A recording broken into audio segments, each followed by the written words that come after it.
Hello, roofers and metal enthusiasts. Today, I'll teach you step by step how to make a J-channel. First step, cut a 4-inch strip of metal. Second step, insert the piece into the bending machine.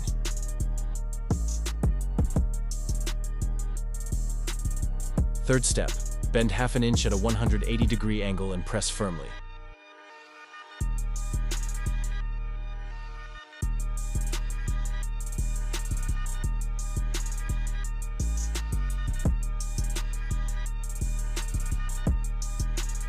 Fourth step, bend 7/8 of an inch at a 90-degree angle.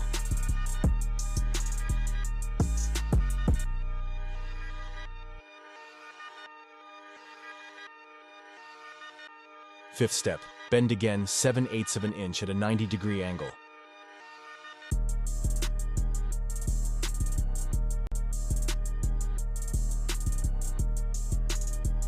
Done! Now you have your perfectly crafted J-channel. Want to learn more techniques and tricks? Don't forget to follow us for more roofing and metal content.